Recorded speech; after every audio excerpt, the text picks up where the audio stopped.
Olá, pessoal. Espero que todos estejam bem. Conforme vocês puderam verificar no aviso, lá no mural, no Class 1, a nossa aula do dia 17 de segunda-feira foi cancelada pela a gestão do campus, né, em função da morte de um do nosso aluno no domingo, aluno do superior. Porém, essa aula ela tem que ser cumprida, ela tem que ser paga, né? Dessa forma, eu solicitei para o setor pedagógico um período, um horário para que pudesse ministrar essa aula, e foi me concedido a segunda-feira do dia 24, contraturno dela. Então, essa aula, que são 4 horários, referente à aula e à atividade, serão registradas no dia 24 do 5, no contraturno, 4 horários, tá ok? A aula de hoje, que deveria ser dada no dia 17, refere-se à transmissão de calor e primeira lei da termodinâmica.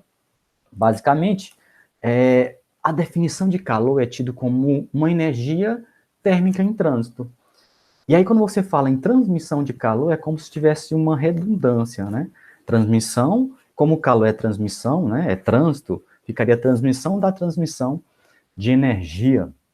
Só que ela é escrita dessa forma, vem em todos os livros, tá? Apesar de não concordarmos com a designação, com a referência, mas é assim que vem nos livros, nos vestibulares, nas nossas questões, tá?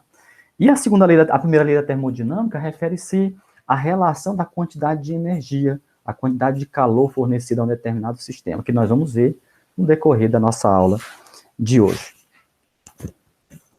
Deixa eu projetar aqui a tela, só um instante. Acabei de perceber que não está projetada.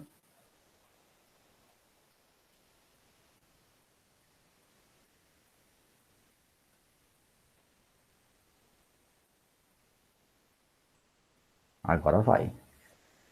Corri o risco de gravar a aula sem projetá-la. Então tá aí, tá? A aula 5, transmissão de calor e primeira lei da termodinâmica.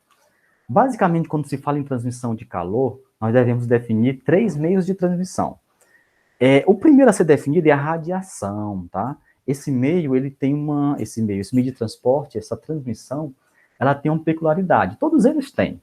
Nesse caso aqui, no 5.1, que é a radiação, basicamente é um processo de transmissão de calor que não precisa, ou não precisam, tá aqui, tá? Podem observar aí na leitura, de um meio material para se propagar.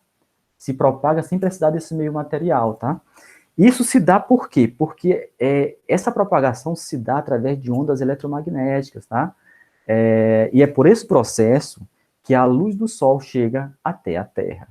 Basicamente, nós sabemos que acima da atmosfera, o ar é cada vez mais rarefeito, né? Na verdade, quanto mais aumenta a altura, esse ar é rarefeito. De sorte que, acima da atmosfera, nós consideramos como se não tivesse ar, não tivesse gases, né? Tomar aqui uma águazinha. E nesse caso, nós temos o vácuo ali.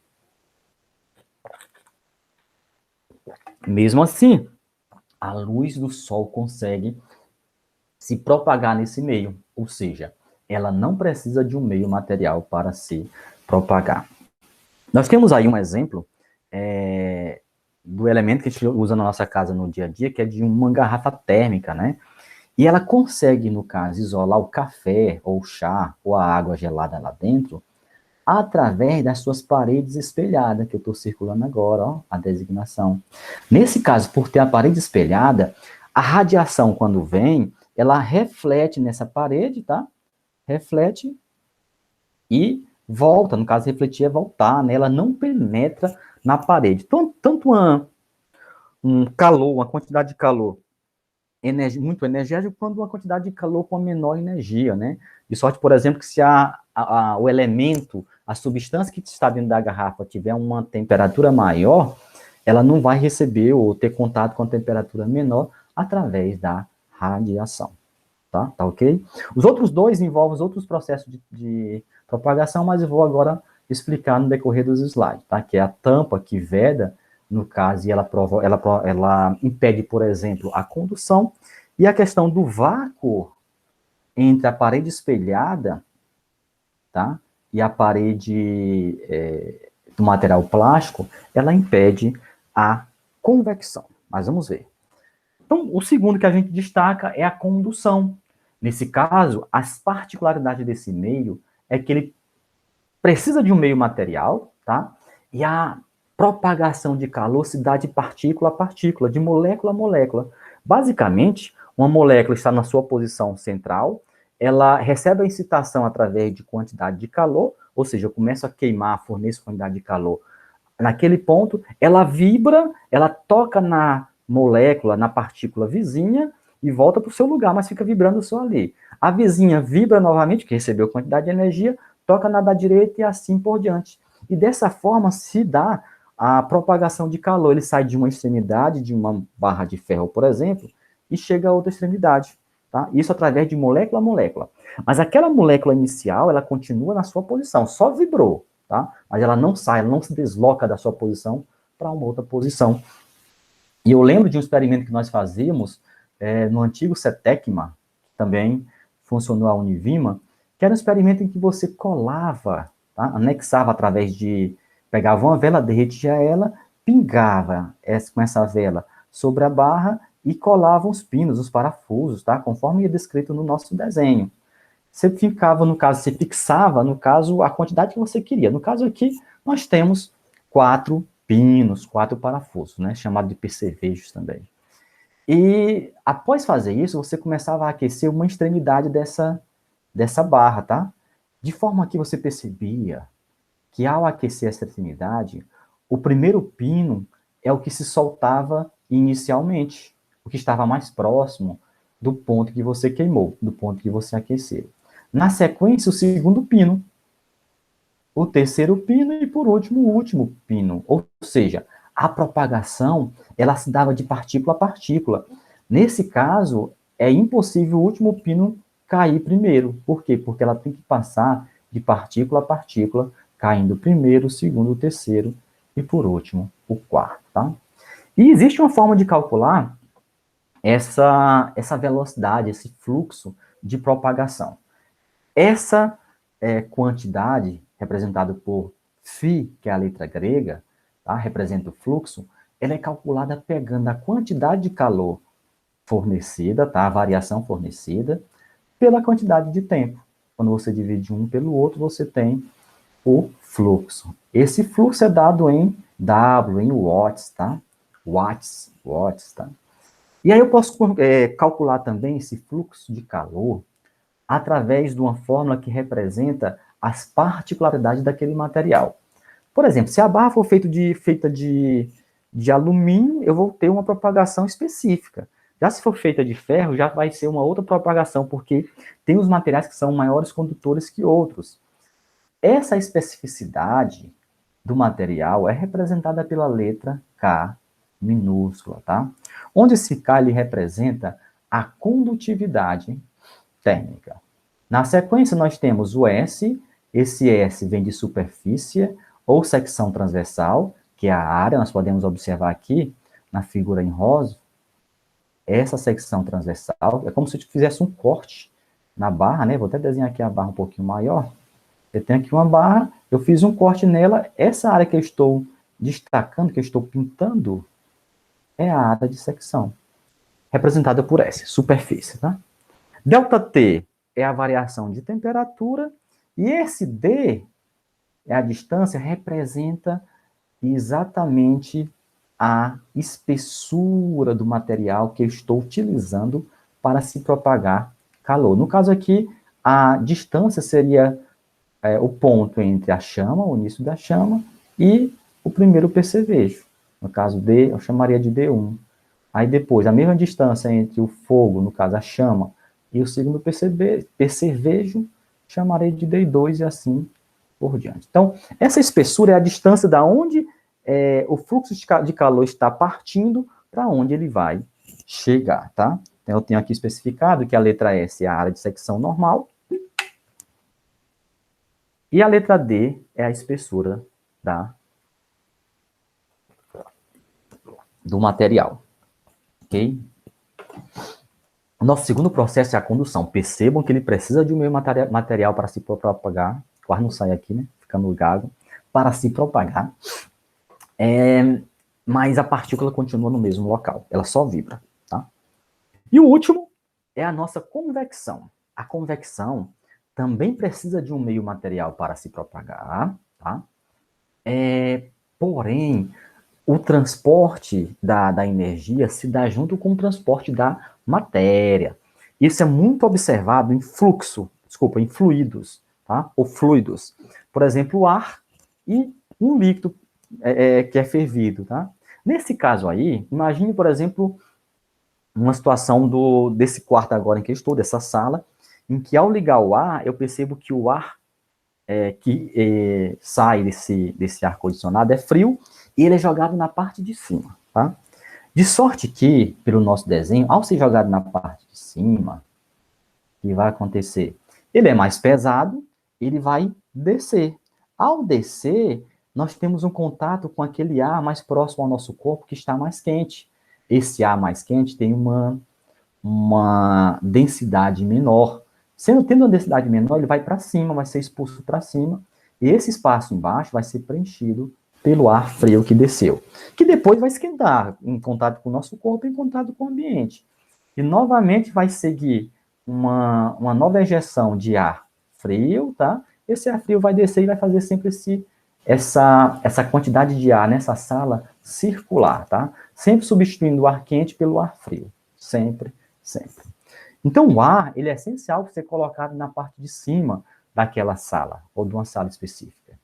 Já no caso do aquecedor, né, aquecedor elétrico, aqui no Maranhão, por exemplo, no Nordeste, na verdade, não faz muito sentido falar em aquecedor, né? Mas tem uma cidade na Bahia, só que faz frio, e uma no Piauí, né, que são montanhas, né? Ela fica em cima de um lugar mais elevado do que o nível do mar. E dessa forma, se fizer frio, o ideal é colocar o ar aquecedor na parte de baixo, porque ele vai ejetar na parte de baixo, que vai subir, tá? Porque é menos denso. Esse ar, ele começa a ser preenchido pelo um ar um pouquinho mais frio, que está mais pesado, está embaixo, que é aquecido novamente pelo aquecedor, é jogado para cima, porque tem uma densidade menor quando é aquecido, e fica sempre esse fluxo. Então, o ideal, o ar-condicionado ser instalado na parte de cima, para ter um melhor funcionamento, e um aquecedor na parte de baixo, né? O AA significa aquecedor de ambiente, tá? Então, a convecção, percebam que o ar sai todo. Precisa de um meio material, mas o ar, ele é transportado. É a massa fria que é transportada, ou a massa quente que é transportada, tá?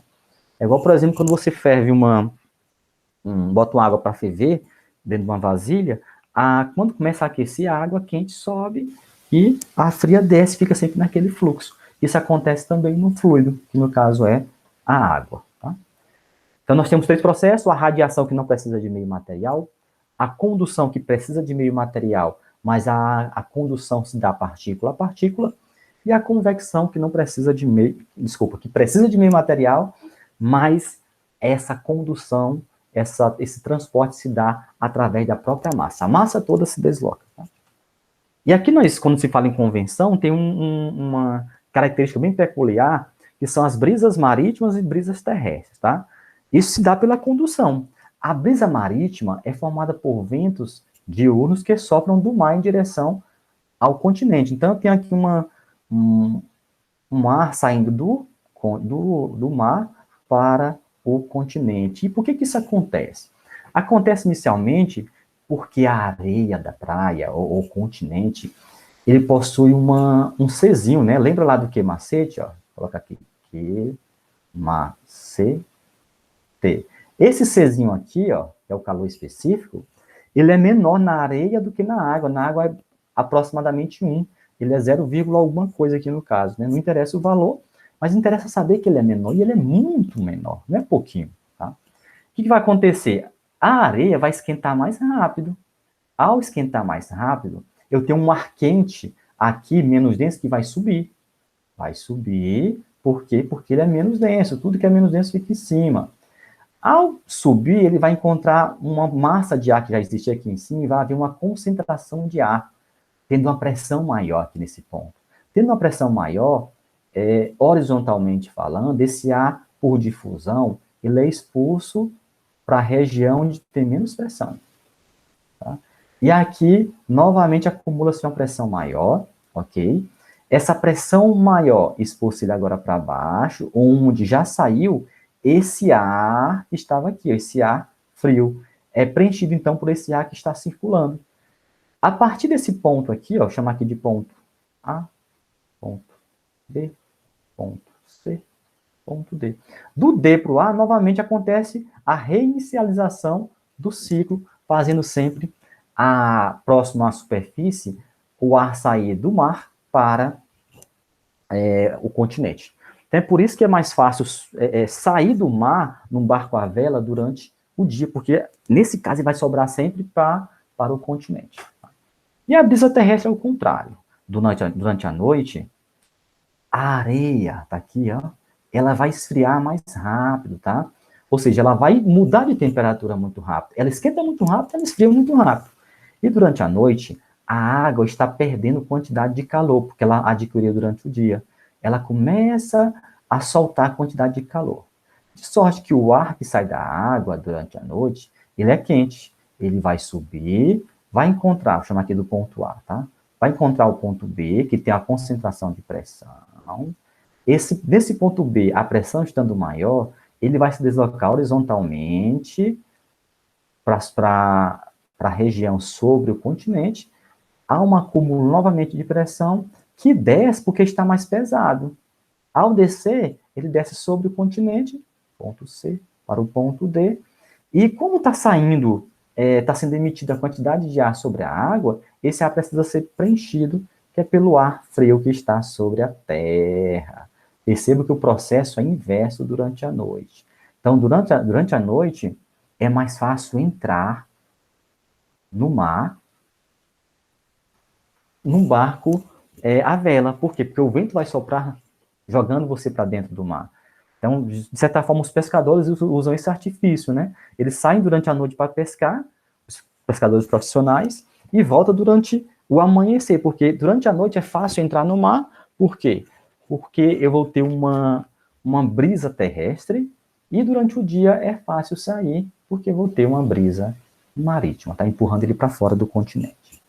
Ok? Aqui nós temos os nossos exemplos, tá? Se eu não me engano, são 3 exemplos, para a gente partir para a parte 2 dessa aula de hoje. Sempre bebendo uma água, sem água não vai. Olha o que diz o primeiro exemplo, ó. Esse primeiro exemplo refere-se à condução, com aquela formulazinha que nós vimos, tá? E diz o seguinte: uma janela retangular de vidro de 4 milímetros de espessura. O que eu vou fazer? Eu vou colher esse dado, tá? Então, a espessura é a letra D, Dzinho. 4 milímetros. Como eu sei que a janela, aqui ó, na leitura, na sequência da leitura, ela está em metros, eu vou logo transformar esse 4 milímetros em metros. Como é que eu faço isso? Transformar milímetro em metros é dividir esse valor por 1000. A gente sabe que milímetros, ou 1 milímetro, ele é a milésima parte do metro. Então, eu vou dividir por 1000. Só que dividir por 1000 é a mesma coisa que multiplicar por 10 a menos 3, porque 10 a menos 3 é o inverso do 1000, tá? Então, em vez de dividir por 1000, eu multiplico pelo inverso dele, que dá metros. Então, 4 vezes 10 elevado a menos 3, eu estou transformando em metros. Continuando a leitura, 1,2 de altura, tá aqui, ó, H 1,2, e 1,5 de largura, 1,5 de largura. Separa um estúdio onde a temperatura deve ser mantida a 20 graus Celsius, né? Então, imagine que eu estou aqui no quarto agora, eu tenho uma temperatura aqui internamente sendo mantida a 20 graus Celsius, liguei o ar, por exemplo, e tem uma porta, no caso uma janela aí, que separa essa sala do meio de outra sala, da minha sala de TV. E nesse caso, lá fora, nessa sala, tem uma temperatura de 30 graus, que é a temperatura ambiente da sala vizinha, tá? Aí ele quer dizer o seguinte: qual o fluxo de calor que atravessa essa janela? Ou seja, por algum motivo, essa janela ela conduz, mesmo sendo de vidro. E a pergunta é: qual vai ser o fluxo de calor que sai do meu quarto e vai para lá, ou que sai de lá ou vem para cá? Na verdade, o fluxo de calor sempre se dá do mais quente para o mais frio, tá? Então, na verdade, faz entrar. Só que ele não quer saber se entrou ou saiu, quer saber qual o fluxo. Tá?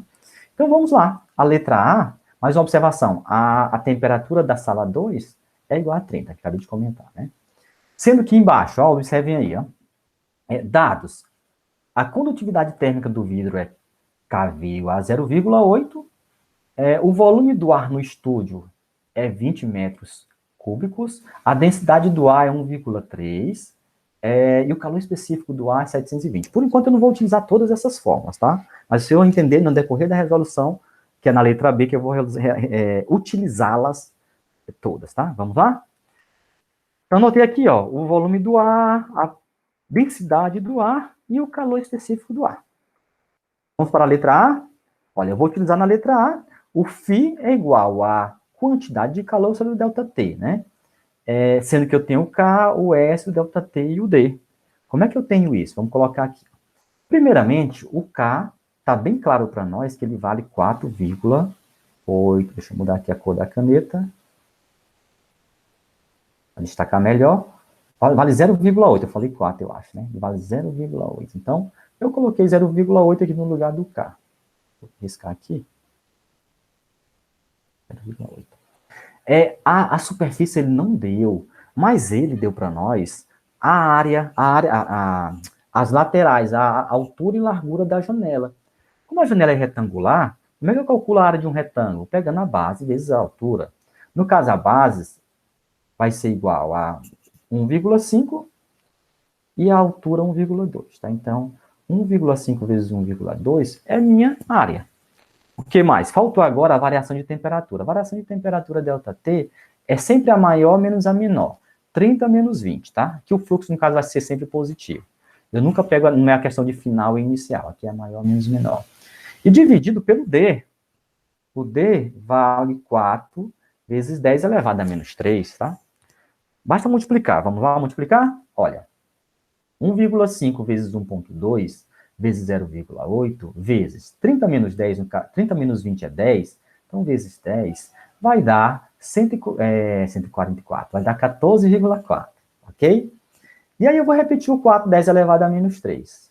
Vou dividir 14 por 4, vai dar 3,6. E aqui, ó, como eu tenho o 10 elevado a menos 3 em cima, e eu não tenho 10 elevado a nada em cima, sempre quando vem assim, esse número de cima, quando não vem nada, ele está multiplicado por 10 elevado a zero. Por quê? Porque 10 elevado a zero é 1. E 1 vezes 14,4 permanece a mesma coisa. E vocês lembram que lá nos assuntos de potenciação, sétima série, sétimo ano, oitavo ano e nono ano, na divisão de frações ou de potência de mesma base, eu vou conservar a base 10 e vou subtrair os expoentes. Eu conservei 10 e subtraí, ó. C é 0 menos. Só que o de baixo é menos, então fica menos 2 vezes. E menos com menos é mais 3. Então, acabou minha conta. A letra A, basicamente, é isso. Vamos para a B agora? Letra B. Suponha que o estúdio esteja praticamente vazio e que o ar-condicionado tenha sido desligado. Quanto tempo demora para a temperatura do estúdio subir para 21 graus Celsius, se o fluxo de calor passar apenas pela janela? Vou desligar o ar, tá? Eu vou sair da sala e aí eu vou perceber que essa temperatura aqui interna da minha sala, que estava a 20, ela vai aumentar. Inicialmente vai aumentar para 21, para 22 e assim por diante, tá? Até ficar em equilíbrio térmico, acho que 30, né? Até ficar em 30 ou próximo de 30. E nesse caso, a pergunta é, quanto tempo demora para chegar em 21 graus? Tá? Para aumentar para 21 graus. Aí eu vou utilizar a letra B, onde eu tenho que ΔQ sobre ΔT, que é essa forma do fluxo, ela vai ser igual a esse valor aqui, ó, 0,8, que é o K, 1,5 vezes 1,2, que é a área. Só que agora, eu não vou ter mais 30 menos 20, eu vou ter 30 menos 21, porque a temperatura final desse sistema, dessa sala, vai ser 21. Então, só mudou de 20 para 21. E embaixo permanece a mesma coisa, ó. 4 vezes 10 elevado a menos 3. Tá? Aqui não vai dar para responder tudo, vamos para outra página. Esse aqui já está. Então, vamos responder, vamos resolver aqui. 0,8 vezes 1,5 vezes 1,2 vezes 30 menos 21 vezes 9. Dividido por 4, 10 elevado a menos 3. Fiz a mesma coisa da letra A, tá? Dividi por 4, ficou 3,24. 10 elevado à terceira, tá? Reparem, eu vou voltar bem aqui no outro slide. Ó, 3,6, 10 elevado a 3. E aqui 3,24. Reparem que resultou num valor menor, tá? Por quê? Porque a temperatura é menor, a variação de temperatura é menor. Por isso que resultou num valor menor, tá? Então tem muita lógica. Só que não para por aí. Por quê? Eu tenho esse resultado depois da igualdade, mas eu continuo sem saber quanto que vale o ΔQ e quanto que vale o ΔT. Eu tenho duas variáveis a ser encontradas, tá? Eu vou tentar então descobrir quanto que vale ΔQ. Então, como é que eu faço isso? Simples. Eu utilizo Q macete, tá? Então, Q macete está aqui, ó. Q é igual a M vezes C vezes ΔT. Tomar um pouquinho de água.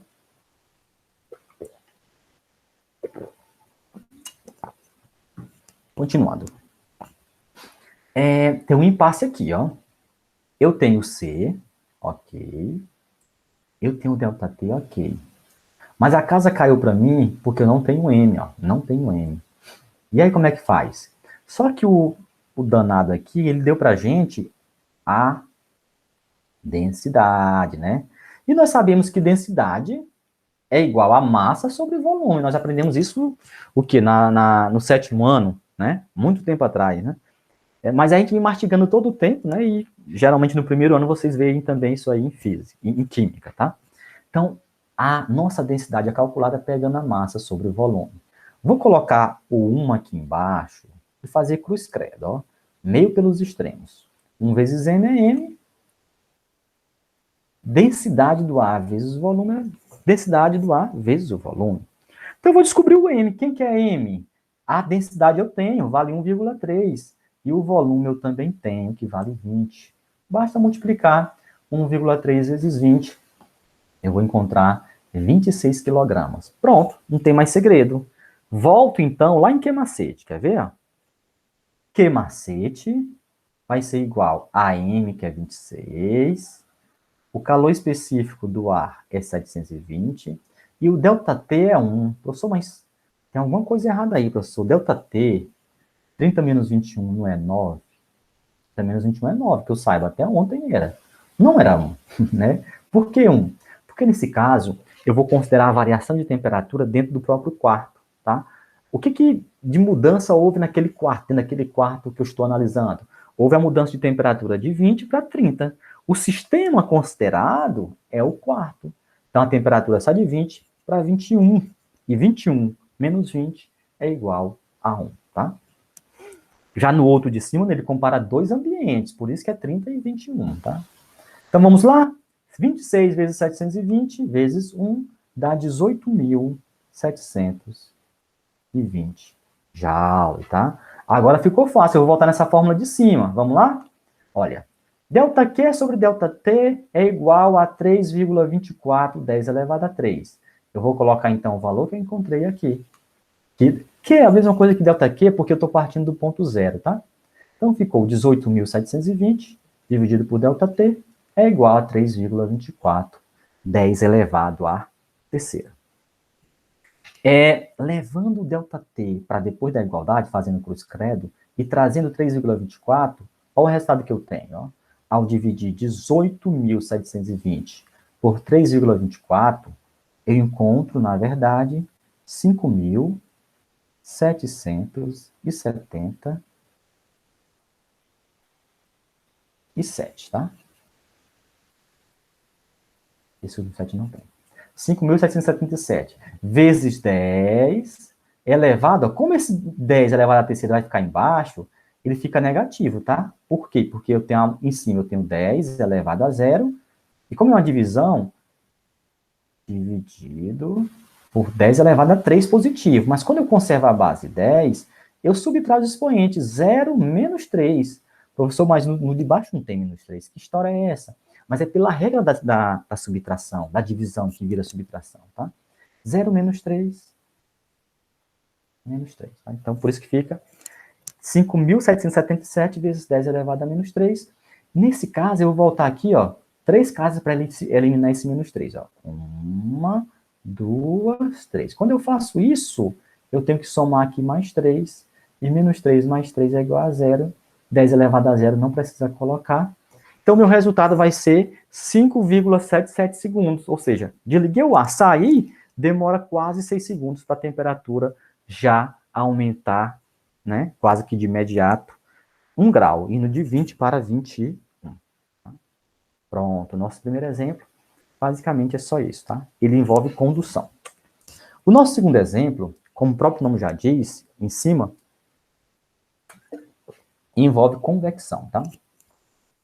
E essa questão, no caso, é do Cearazão, ó, para nós. Então, ela fala o seguinte, a convecção do calor, e aí vamos conceituar, depende de um meio material para se realizar? Sim, isso é verdade, eu vou marcar assim, só um Vzinho aqui, ó, que geralmente quando eu fazia vestibular, eu achava 2 certas, só tinha uma, né, mas eu achava 2.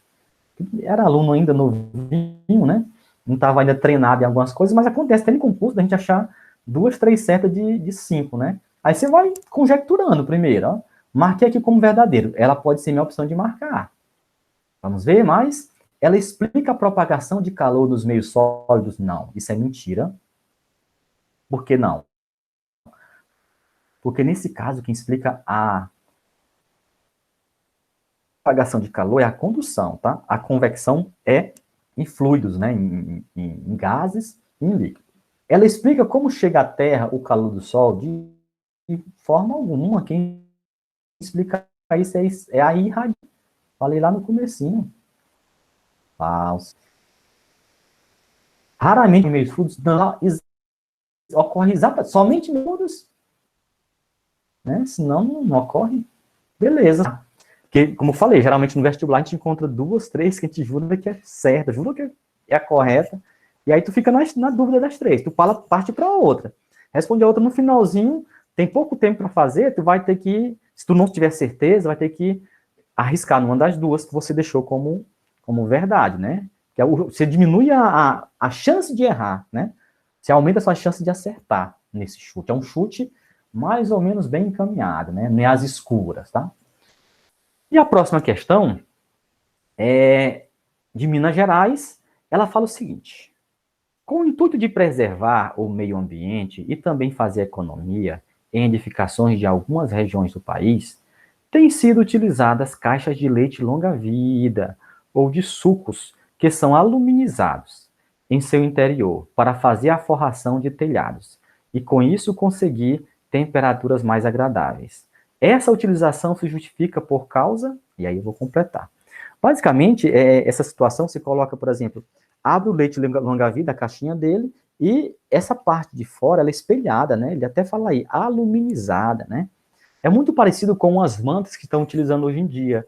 As mantas para não ter goteira, mas também para diminuir o calor na tua casa, tá? Com essas mantas de reflexão, ela vai diminuir o calor. Tá? Basicamente, eu até respondi já a situação, né? Mas como é que funciona isso? Aí ele fala, isso tem a ver com o uso das caixinhas de leite, longa-vida ou de suco. Tem a ver com, isso justifica por causa das correntes de convecção. Corrente de convecção é pelo processo de convecção, o próprio nome já diz aqui, ó. Então, falsa, tá? Vou botar aqui falsa. Não marco ela. Isso se justifica pelo processo da refração dos raios solares, tá? Eu vou colocar aqui uma parte espelhada, né? Refração, se não tiver essa aula comigo ainda, mas vão ter, é lá em óptica, tá? Refração é quando você incide uma onda, no caso, imagine aí a luz, sobre uma superfície, que é a setinha apontando que está entrando, e ela penetra na superfície, tá?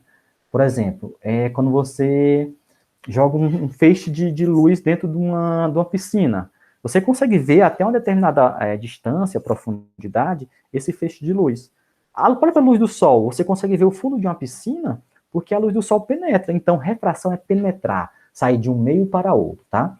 E quando você coloca o leite longa-vida, a caixinha dele, a ideia não é penetrar, porque se penetrar, ela não vai cumprir o seu objetivo, que é de não deixar entrar ou não trocar quantidade de calor com o meio interno, né? Exatamente um processo parecido com o das garrafas térmicas. Então, é mentira.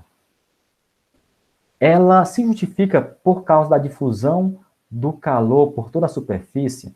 A luminosidade vem, tá? O sol bate na superfície do leite longa-vida e se espalha. É por isso que ela se justifica? Não, tá? Não é por isso. Porque vai ter calor incidindo sobre toda ela, então ela não tem como sair de um ponto para o outro, porque a temperatura está exatamente igual. Só sairia de um ponto para o outro se a temperatura estivesse diferente. Tá? O que mais? Se justifica por causa da troca de calor do interior com o meio externo? Não. Se trocar calor, não tem por que gastar tempo colocando leite longa-vida. Você não quer trocar a quantidade de calor. Será que não vai ter nenhuma certa? Se tiver todas erradas, é complicado, né? Você marcar alguma, né? Se justifica por causa do fenômeno da reflexão da radiação solar. Exatamente por isso. Quando eu coloco a caixa de leite longa-vida aqui, ó, a ideia é o raio solar vir, incidir sobre essa superfície e ele retornar. De forma que não penetra, esse raio que não penetra para dentro da minha casa. Por isso que fica um pouquinho mais gostoso, mais fresco, né? Um pouquinho mais frio, tá? Então, nesse caso, essa é a verdadeira e eu vou marcar ela. Passei, ó. Passei de fase, tá? Beleza? Essa primeira parte encerrou aqui. Vou entrar na segunda parte do dia de hoje, tá? Primeira lei da termodinâmica. Enquanto isso, 2 carocinhos de água sempre.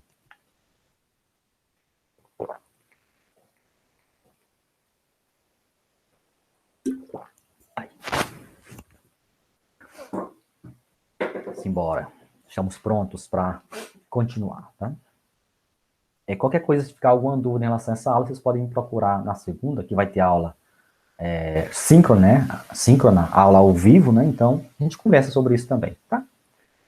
Não se incomode se não entender nenhuma, não. Pode me chamar, estamos aqui para isso, galera. Simbora, então? Primeira lei da termodinâmica. Vamos ver o que ela diz para nós aqui, ó.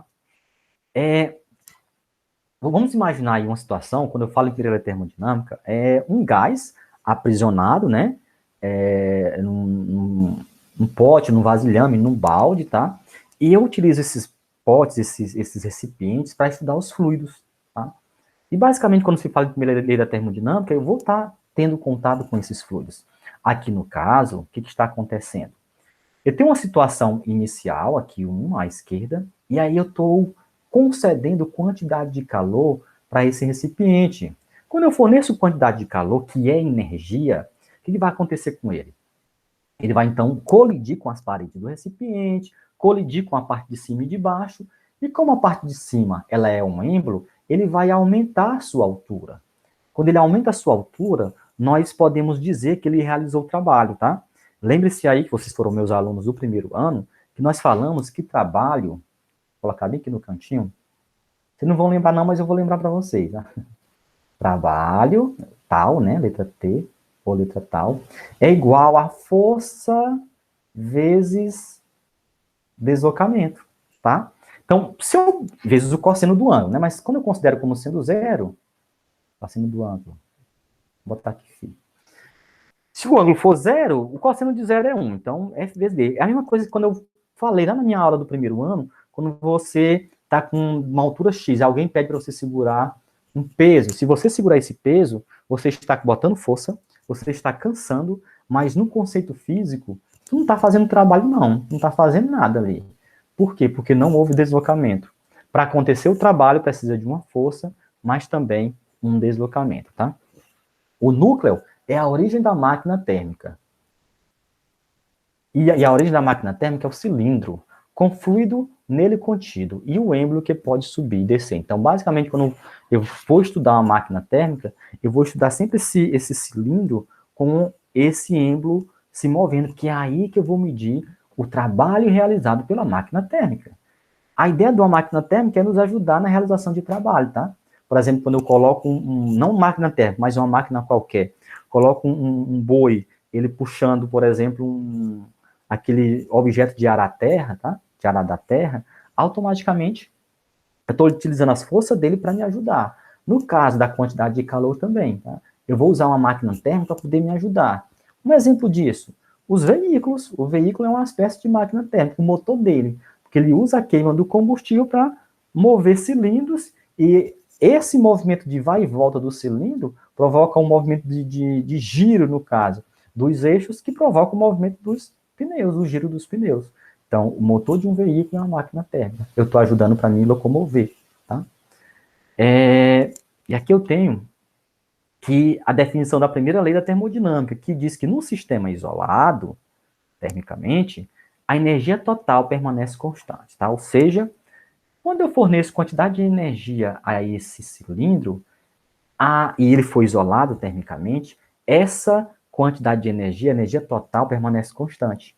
E essa primeira lei da termodinâmica, ela é dada pela seguinte equação, ó, que é a quantidade de calor que eu forneci para ele, igual ao trabalho, que foi esse aumento da altura, mais ΔEI. Esse ΔEI é minha energia interna, tá? Ou variação da energia interna, que está definido na parte de cima aí.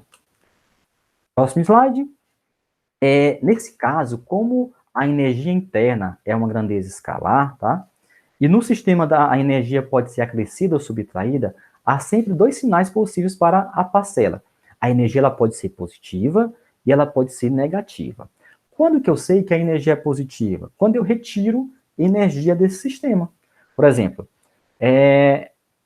eu tenho, por exemplo, uma situação do ambiente com calor. Eu vou retirar a quantidade de calor dele, juntamente com essa quantidade de calor, eu estou retirando também energia interna, estou diminuindo a sua energia interna, mais precisamente, tá?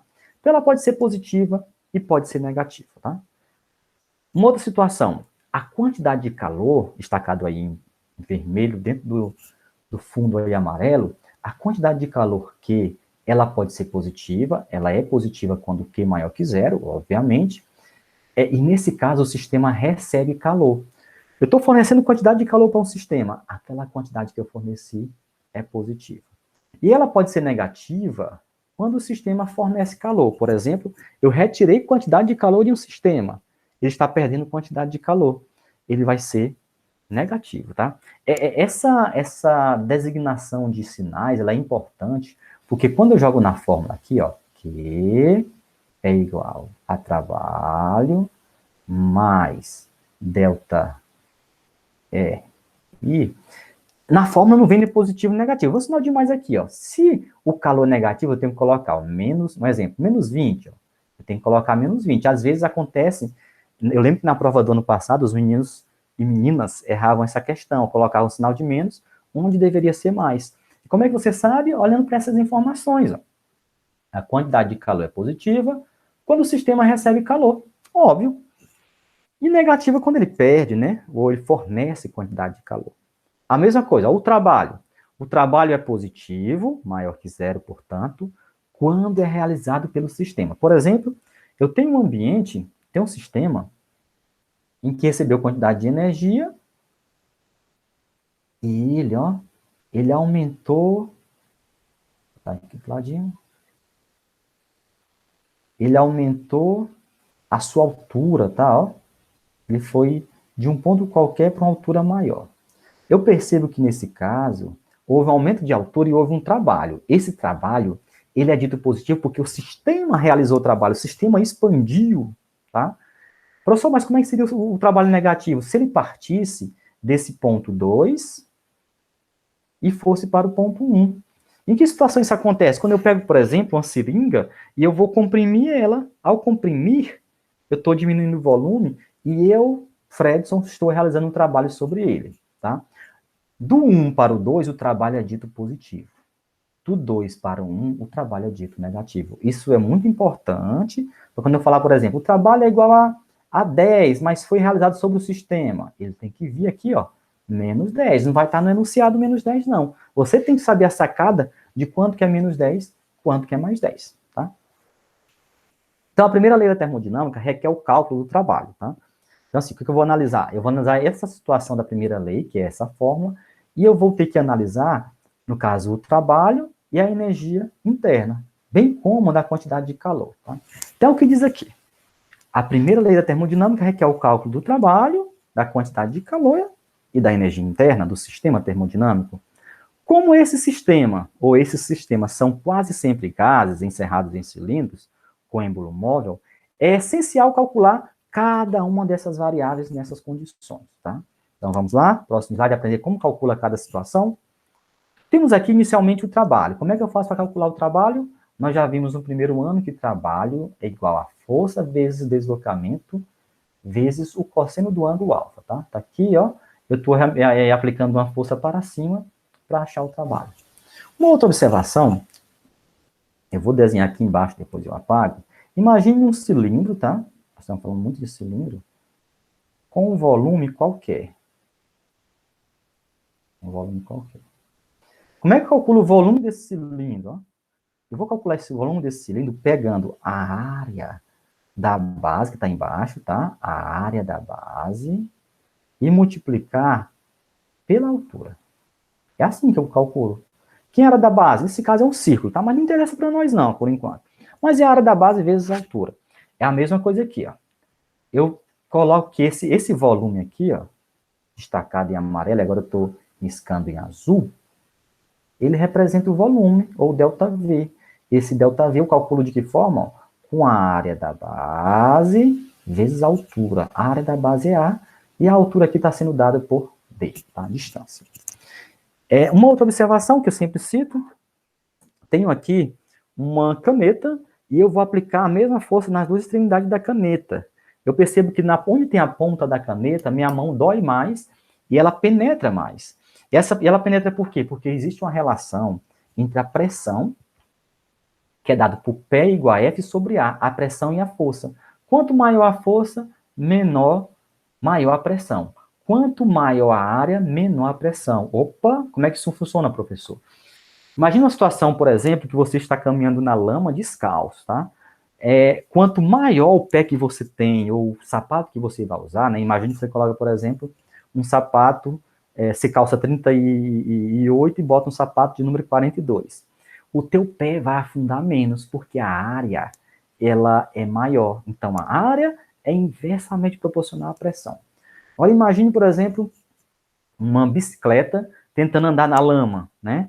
Como o pneu da bicicleta é fininho, mesmo ela sendo mais leve, ele vai afundar. Se você andar de moto, afunda um pouquinho mais, porque a moto é pesada, mas a pressão é menor, se fosse do mesmo peso. E às vezes um carro consegue passar, mesmo sendo mais pesado, porque a largura dos pneus são maiores e ele está usando 4 pneus, né? Mas se fosse o mesmo peso, basicamente nem teria pressão sobre o carro, porque a sua área de secção seria maior, sua área de contato seria maior. Então, quanto maior a área, menor a pressão. São inversamente proporcionais, tá? Dessa forma. Quando eu coloco uma aqui embaixo, eu fazendo cruz credo, eu vou ter que força, 1 vezes FF, é igual a pá, pressão vezes a área. Com essas três fórmulas, eu vou unir agora todas elas numa só, para achar o trabalho. Vamos lá então, ó. Eu tenho que trabalho é igual a força, tá aqui, deslocamento está aqui, e o ângulo que eu estou formando aqui entre a força e o deslocamento é zero. Ele está indo para cima, tá? Só que quem é força? Está aqui, ó. Força é P vezes A. Vamos colocar, ó. Trabalho é igual. Quem é a força? A força é P vezes A. O D está aqui, cosseno de 0 é 1. Resolvendo, trabalho é igual a pressão vezes quem é A vezes D, tá aqui, ó, A vezes D, é igual a ΔV. P vezes ΔV, acabou minha conta. Eu tenho, então, a fórmula do trabalho. Trabalho é igual a pressão vezes a variação do volume, tá? E aí nós temos duas observações. Na sequência viram 3, na verdade. Se o volume final for maior que o volume inicial, ou seja, se essa variação for maior, né? Porque eu vou ter aqui, digamos que eu tenha, vamos colocar aqui um valor simbólico, vamos colocar 10. E aqui 5.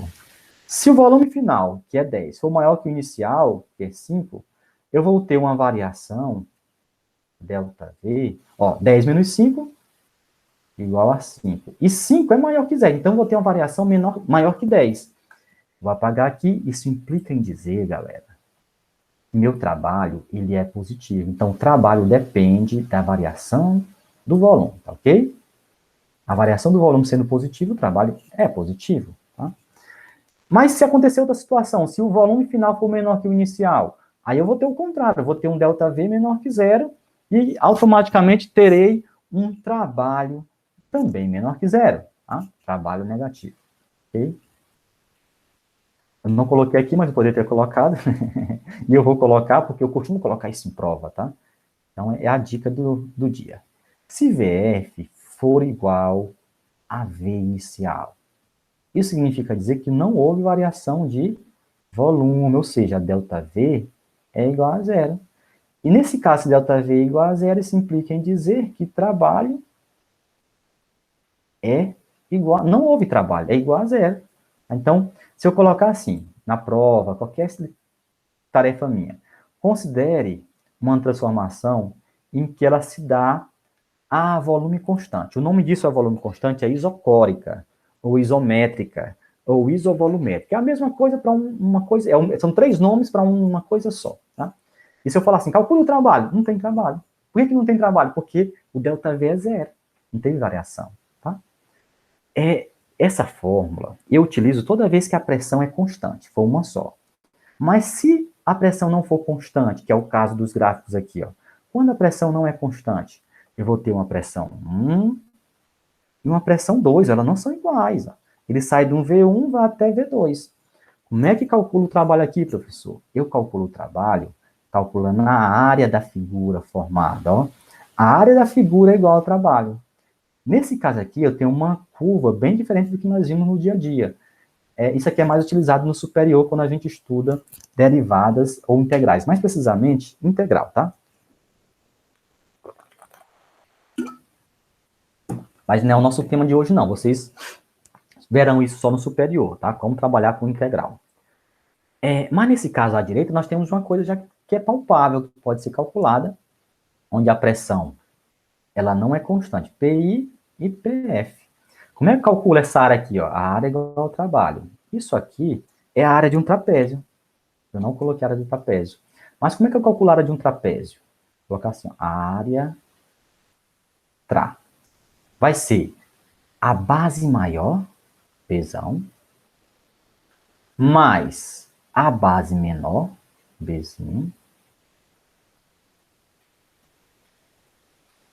vezes a altura, ó, que é VF menos VI, VF menos VI é a altura, coloca aqui vezes a altura, isso tudo dividido por 2, tá?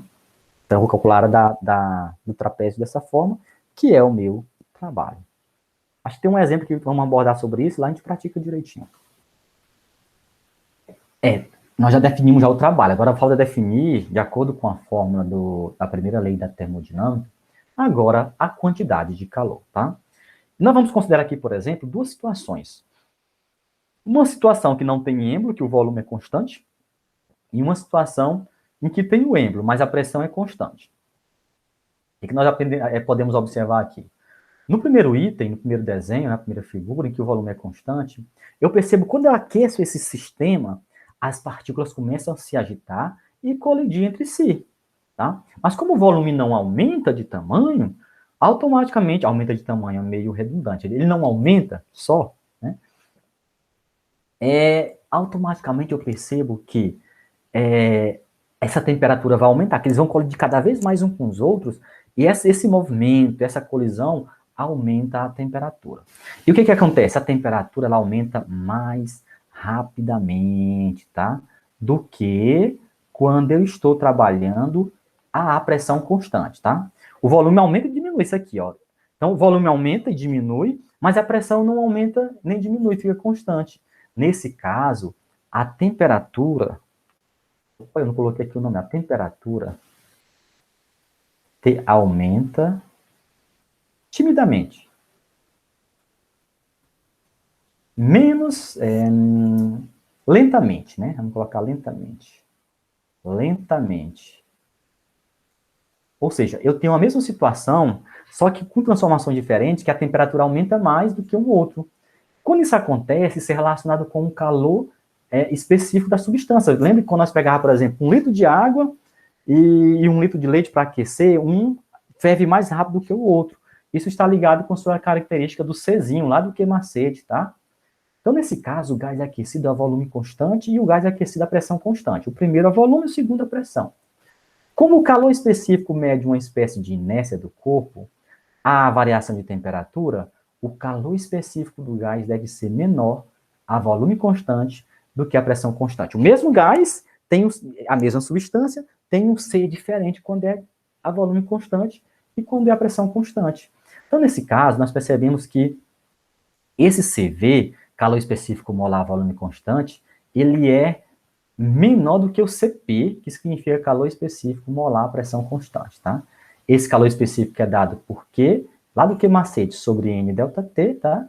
E a unidade de medida dele é dada em Joule por mol vezes Kelvin, ou Joule por mol vezes graus Celsius, tá?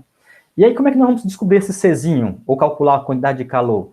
Pegando, ó, esse N, onde N é o número de mols, pegando o CP, onde o CP é o calor específico molar a pressão constante, e o ΔT, na quantidade de calor específico, a pressão, QP, tá? Como é que eu vou saber, professor, que eu vou usar CP ou CV? Ele vai te falar que aquela transformação foi a volume constante, foi a pressão constante. Ele te fala isso, tá? E no caso do QV, a volume constante, como é que eu calculo? Mesma fórmula, N ΔT, tudo igual, o que muda é apenas o CV. Como esse CV é menor que CP, geralmente o QV, geralmente não, sempre o QV vai ser menor do que o QP, tá? Então já sabemos como calcular o trabalho e o Q. Nós sabemos que nossa fórmula é o quê? Vamos colocar aqui só para lembrar ela. Nunca podemos esquecer, ó. Primeira lei da termodinâmica, Q é igual a trabalho mais delta E. Já aprendemos isso aqui, ó, trabalho foi o primeiro no slide anterior, e aprendemos esse. Falta só energia interna. Simbora, então? Determinação da energia interna de um gás. Nós temos que a pressão causada pelas colisões das moléculas em função da velocidade média das moléculas de um gás é dada por essa fórmula. Essa fórmula já vem para nós prontinha, deduzida no ensino superior, tá? Então, eu tenho que pressão é igual a 1/3 vezes massa sobre volume, vezes, esse Vzinho aqui não parece muito, ficou um pouquinho próximo, mas ele é um V minúsculo, tá? Tá menorzinho, é elevado ao quadrado. Esse V minúsculo se refere à velocidade, tá? E nós sabemos ainda, lá do primeiro ano, eu passei essa aula para vocês, que a energia cinética, ela é dada pela massa, vezes a velocidade ao quadrado, dividido por 2. Como no sistema, a única energia que está participando ali, ou está presente é a energia cinética, essa mesma energia cinética, EC, é igual à energia interna, tá? Tudo que ele tem de energia cinética é exatamente a energia interna. Então, eu vou pegar essa fórmula de cima e vou trazer para cá, ó, com algumas transformações. Vou repetir 1/3, repetir, ó, tá aqui igual, repetir o M, repetir o V. E repetir o V ao quadrado, nada de diferente. Eu multipliquei por 2 e dividi por 2. Quando eu multiplico uma coisa pelo mesmo valor do que eu divido, ela não muda, porque eu estou multiplicando por 2, depois dividindo por 2, ela vai e ela volta, tá? Mas eu faço isso para quê? Para poder fazer alguns arranjos, tá? De forma que eu vou fazer algumas mudanças aqui, onde eu tenho 1/3 permanece igual, esse M eu desloquei um pouquinho mais para lá ele, e coloquei o 2 que eu estou multiplicando em cima do V, tá? Então, veio o 2 para cá, o V de volume está aqui, tá? Aqui esse Vzão, e coloquei o M perto do V ao quadrado, que é a velocidade, ó. MV ao quadrado. O 2 que estava dividindo, eu coloquei debaixo de MV. Só rearranjei, ok? Só que, quem é esse abençoado aqui, ó? MV ao quadrado, opa, é a energia cinética, tá? Ou energia interna. Então, eu fiz de propósito isso aqui, para poder achar a energia interna nesse termo. Se eu coloco energia interna aqui, ó, coloquei energia interna, o que sobrou para mim? 1/3, 2 sobre V, 2 sobre V. Pronto. Vou isolar, então, energia interna. Vou fazer aqui cruz credo, ó. Então, eu voltei, ó. E deixar a energia interna sozinha. 1 vezes a energia interna, ou, na verdade, eu vou trazer para cá, ó, 3 vezes P, 3P. V vezes 3P, 3PV. O 2 que estava em cima vem multiplicando pelo cruz credo, tá? Então, sobre 2 é igual à energia interna. Eu tenho aqui a equação da energia interna, tá? Indo um pouquinho mais além, para a gente se divertir um pouquinho mais, vamos lembrar aí pela fórmula da Paloma, tá? Ó, que Paloma vai namorar rapaz tímido. O que eu quero dizer com isso? Ó, que PV, que apareceu aqui, ó, ele pode ser trocado. Pode ser trocado por quem? Por nRT. Então tá aqui, ó, energia interna é igual 3,5. Em vez de colocar PV, nRT. Só que não é isso, é a primeira forma. Sabemos também que NR, vimos lá nas nossas aulas anteriores, ele pode ser igual a Nzão K, que é a constante de Boltzmann, e N é o número de moléculas. Então, eu vou trocar esse NR por NK, e eu vou ter a minha fórmula para calcular a energia interna, que pode ser de 3 formas, né? Pode ser aquela lá de cima, tá? Energia interna é igual a 3,5 de PV, ou energia interna é igual a 3,5 de nRT, ou energia interna é igual a 3,5 de Nzão KT, tá? Em que N é o número de partículas, a gente aprendeu já isso aí, e Nzinho é o número de mols. Temos, então, as 3 formas de calcular a primeira lei da termodinâmica, que é o Q, trabalho, e o delta E, tá? Agora vamos se divertir um pouquinho com as questões, né? Que é o principal, aprender a fazer na prática, né? A gente só pode só treinar, não, tem que treinar e fazer a prática. Então, o que diz o quarto exemplo na sequência, né? Um sistema termodinâmico sofre um acréscimo de sua energia interna. Ó, acréscimo é mais, tá? Acréscimo. Eu vou anotar isso. Energia interna mais 300. Não tem que colocar mais? Não. Se colocar sem sinal, a gente entende que é mais. Em 2 transformações diferentes, tá? Letra A. Qual a quantidade de calor envolvida quando o sistema realiza trabalho de 120 joules, tá? Então, ele falou que quer saber o calor e fala que o sistema realiza trabalho. Se o sistema realiza trabalho, ele vai ser, ó, positivo.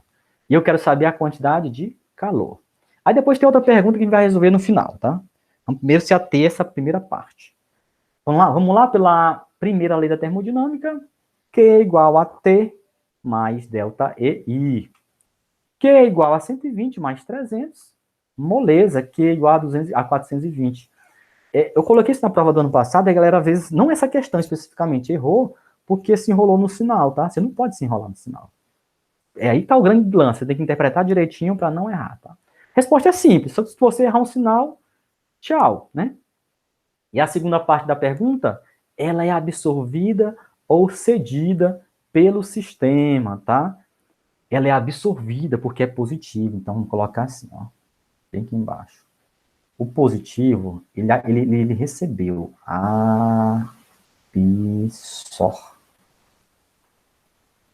tá? A resposta, a segunda. Beleza? A letra B agora. Se o sistema cedeu, ó, cedeu é negativo.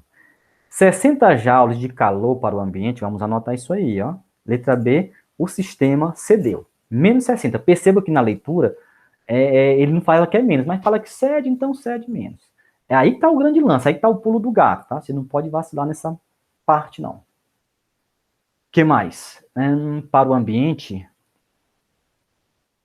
qual o trabalho envolvido? Quer saber o trabalho? Trabalho, interrogação. Vamos lá? Vamos resolver. Q é igual a T mais delta é I. O Q é menos 60, o trabalho eu não sei, o delta é I está lá em cima e continua mais 300. Não tem que se mudar.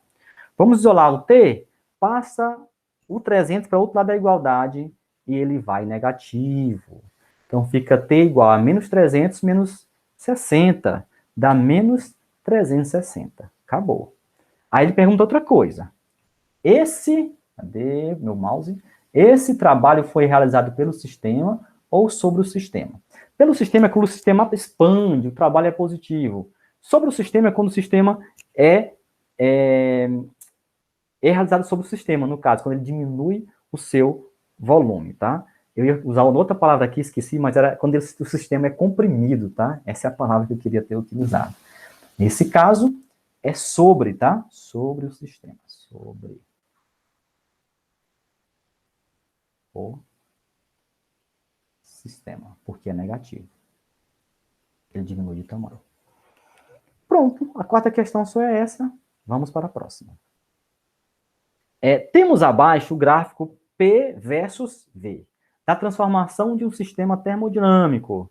Determine o trabalho realizado nos trechos AB, BC e CD, e o trabalho total realizado na transformação. Tá? Tenho aí, então, a situação do meu gráfico. Eu vou calcular em cada situação o trabalho. Vou pintar aqui, inicialmente, o trabalho BC, tá? AB, desculpe. O trabalho AB é isso aqui que eu estou destacando agora. Esse é um retângulo, tá? Aí depois eu vou somar todos os trabalhos. Então, nessa questão, eu vou ter que somar trabalho AB mais BC mais CD. Primeiramente, o AB. Que figura é essa? É um retângulo. Como é que eu resolvo o retângulo? Base vezes altura. Quem é a base? A base, ó, é o final 2 menos o inicial. 1. 2 menos 1 está lá. E a altura é de 0 a 6. A altura é 6. 2 menos 1 é 1. 1 vezes 6 é 6. Eu não posso esquecer que aqui no eixo da pressão eu tenho 10 elevado a 6. Tá? Então eu vou só acrescentar no final 10 elevado a 6. Minha primeira área eu achei, meu primeiro trabalho eu achei. Eu vou agora apagar isso aqui. Eu queria, né? Aqui a borracha. Apagar para não misturar muito. Vamos para a segunda parte. Vou calcular agora entre B e C. Entre B e C, ó, toda a figura é essa. Ó. Vou pintar para vocês. Ó. Tudo de baixo. Ó. Ah, eu vou me incomodar com essa reta do CD, não. É como se ela não existisse para mim. Eu estou analisando cada situação. É um trapézio, tá? Como é que eu calculo a área desse trapézio? Ó? Bzão. O Bzão é que está do lado maior. Bzão. Bzinho é o menor. E a altura é... Opa, eu coloquei um H. Bzinho. E a altura é aqui embaixo, tá? Vezes a altura dividido por 2. Então, quem é Bzão? É 6, tá? Quem é o Bzinho? É 3. Quem é a altura? É 3 menos 2, tá lá. Dividido por 2. 6 mais 3 é 9. 3 menos 2 é 1. E 2 repete. 9 vezes 1, 9. Dividido por 2, 4,5. De onde aparecia esse 10 elevado à quinta? Que eu decidi colocar ele só no final, para não ficar muito número para a gente trabalhar. 10 elevado à quinta. Vou apagar isso aqui. Vamos partir para a última área.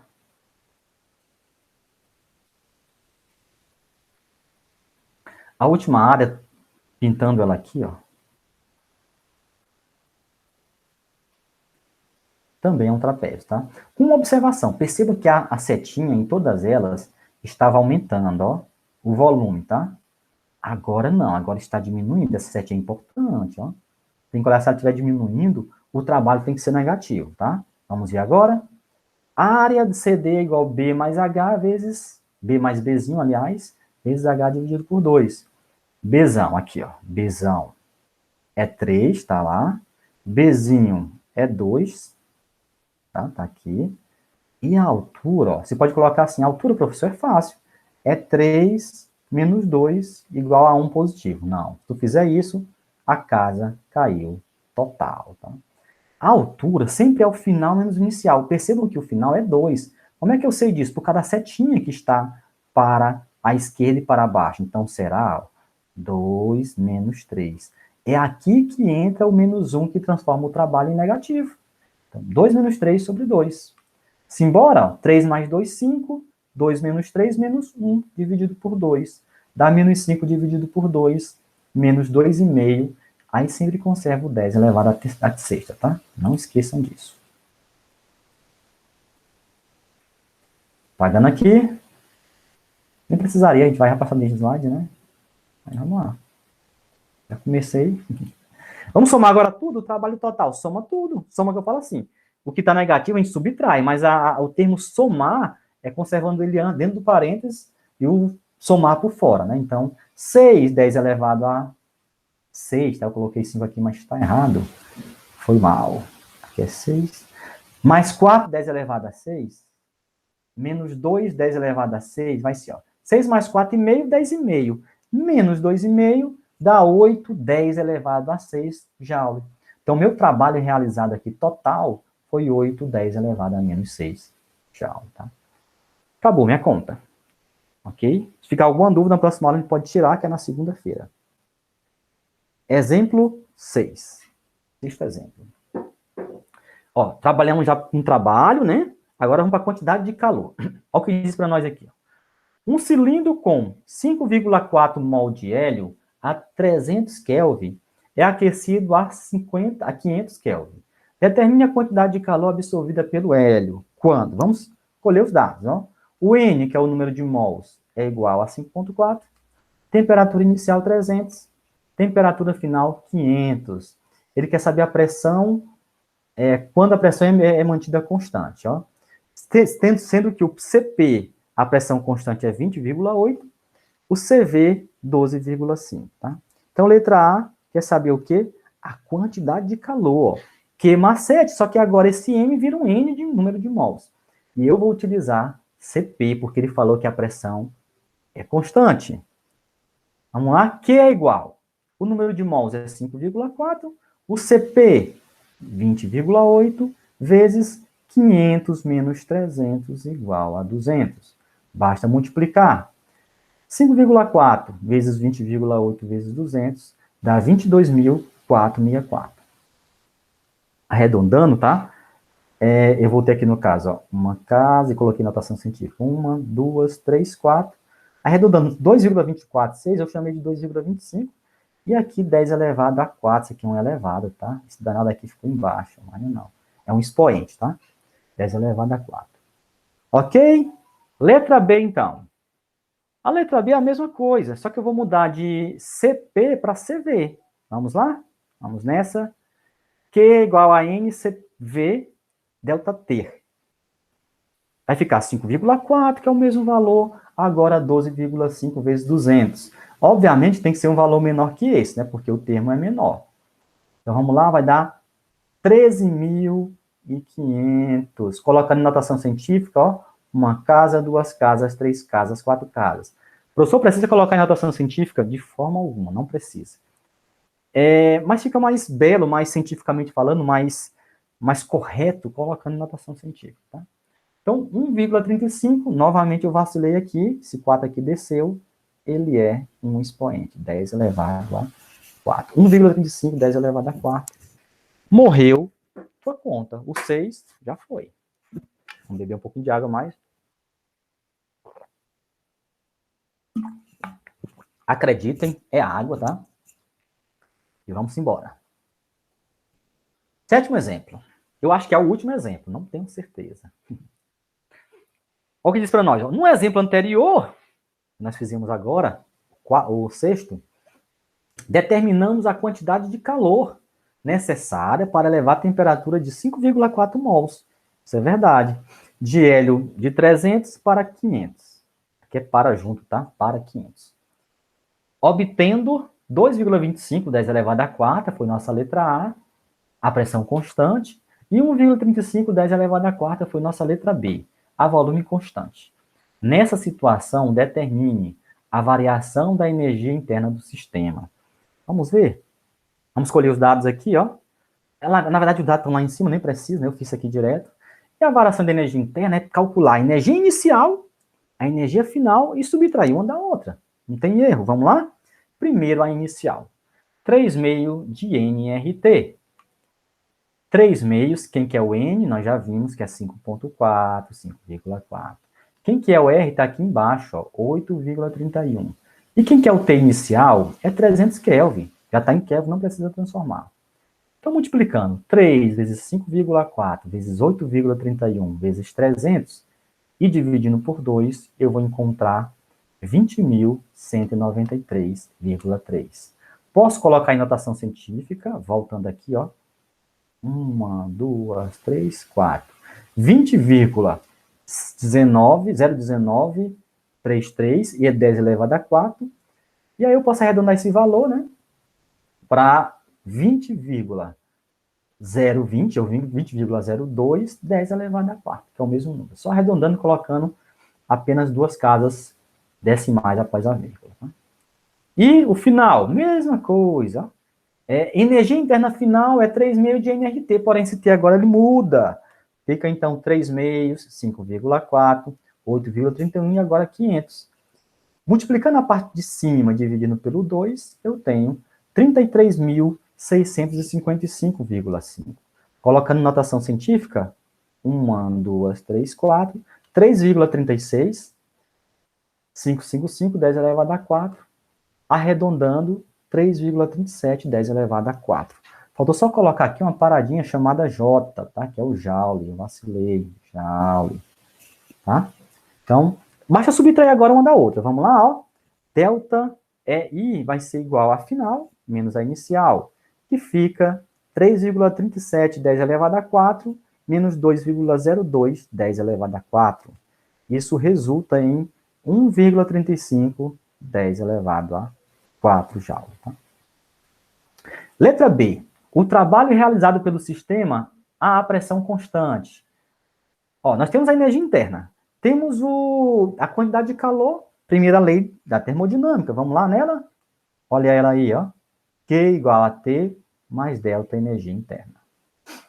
O trabalho, aliás, a quantidade de calor, quando a pressão constante, tá? Ela resultou no número maior aqui, ó, 2,25. Tá? Deixa eu destacar aqui no texto. Tá no outro slide lá, que é como exemplo que nós respondemos. 2,25. Então, vamos lá.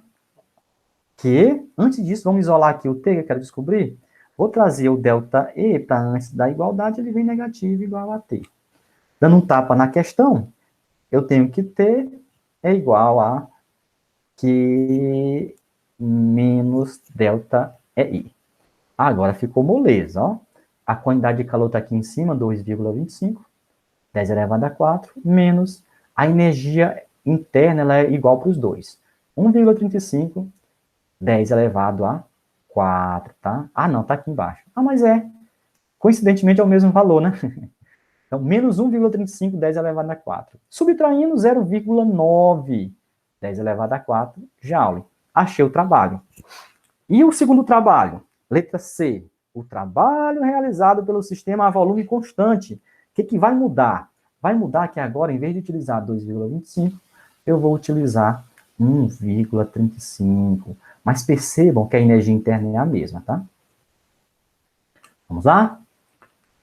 Trabalho é igual a Q menos delta EI. Trabalho é igual a 1,35, 10 elevado a 4, menos 1,35, 10 elevado a 4. Isso dá zero. Nem precisava fazer essa conta, sabe por quê? Olha aqui, ó. Volume constante. Eu só fiz para a gente mostrar que no final dá aquela parada de, se o volume é constante, T igual a P vezes delta V é zero, tá? Mas eu fiz para provar isso aí, na verdade, tá? Mas nem precisaria, só colocaria assim. Digamos que não quisesse fazer, o cálculo é pequeno, né? Mas digamos que você não fizesse ele. Como é que justificaria? Trabalho é igual a zero porque é uma transformação isocórica, ou uma transformação a volume constante. Acabou. Não tem o que fazer. Tá certo. Então é isso, galera. A gente considera como ministrada a aula, tá? Vou passar uma atividade para vocês, baseado nessa aula de hoje, para complementar e fechar os 4 horários, tá? Qualquer coisa podem me chamar a qualquer momento, que a gente tira as dúvidas também em relação à atividade ou esse conteúdo aqui. Se não, na segunda-feira, no segundo horário da parte da tarde, estaremos juntos para mais uma aula ao vivo, uma aula síncrona, tá? Valeu, galera, foi bom estar com vocês hoje. Bom final de semana e boa semana quando começar, no caso, segunda-feira, né? Tá? Ok? Até mais então, tchau, tchau. Vou parar a gravação.